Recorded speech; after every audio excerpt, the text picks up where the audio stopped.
Hello दोस्तों, स्वागत करता हूं आपको अपने YouTube channel study maker point पर।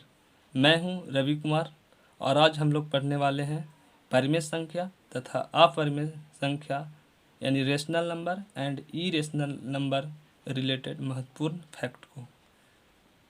इस वीडियो के बाद आप परिमेय संख्या तथा अपरिमेय संख्या को पहचान करने की अच्छा तजुर्बा आपको मिल जाएगा। तो आइए शुरू करते हैं।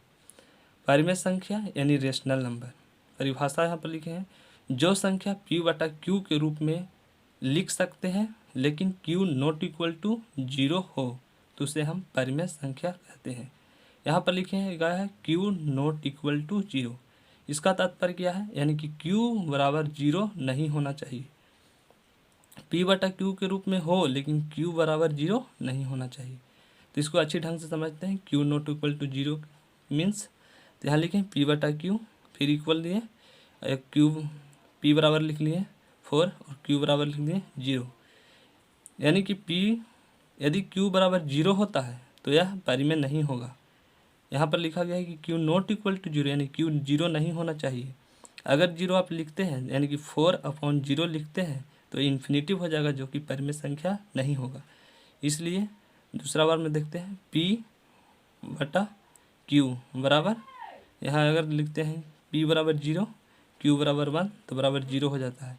अर्थात q बराबर 0 को छोड़कर कुछ भी हम लिख सकते हैं, वो परिमेय होगा। और आगे देखते हैं, एग्जाम्पल और लिए हैं, यानी कि -3, -2, -1, 0, 1, 2, 3 ये सारे के सारे परिमेय संख्या है, क्योंकि इसको हम p बटा q के फॉर्म में लिख सकते हैं। जैसे -3/1 देख सकते हैं, -2/1 देख सकते हैं, -1/1 लिख सकते हैं, 0/1 लिख सकते हैं, 1/1 लिख सकते हैं। यानी कि अर्थात p बटा q के फॉर्म में सभी को लिख सकते हैं, इसलिए p बटा ये परिमेय है। नंबर दूसरा एग्जाम्पल देखते हैं, यानी √25, √100, √400, यानी कि उसको वर्गमूल निकालते हैं तो 5 हो जाता है और 5 के बटा में 1 लिख सकते हैं, यानी कि p बटा q के रूप में लिख सकते हैं। इसको वर्गमूल निकालेंगे तो 10 हो जाएगा और 10 के बटा में 1 लिख सकते हैं, तो ये भी परिमेय हो जाएगा। ये √400 है, तो इसको भी वर्गमूल निकालते हैं तो ये हो जाएगा 20 और 20 के बटा में 1 लिख सकते हैं, अर्थात p बटा q के फॉर्म में इसको लिख सकते हैं। यानी कि p बटा q के फॉर्म में ये आ जा रहा है, इसलिए ये भी सारे के सारे परिमेय होंगे। अर्थात रूट में हो जिसका पूरा पूरा वर्गमूल हो वो परिमेय होगा। और आगे एग्जाम्पल देखते हैं, 4/9, 16/9, 27/7 ये सारे p बटा q के फॉर्म में है, इसलिए परिमेय है।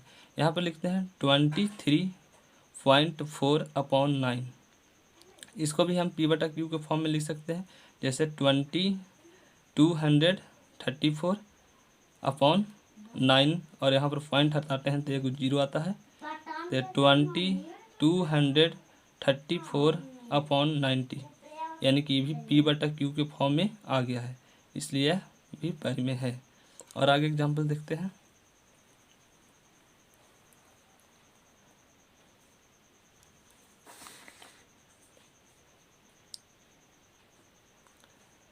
(1/999) यानी कि 9 की पुनरावृत्ति बार बार हो रहा है, इसलिए 1 पॉइंट और पॉइंट के बाद 9 की पुनरावृत्ति बार बार हो रहा है।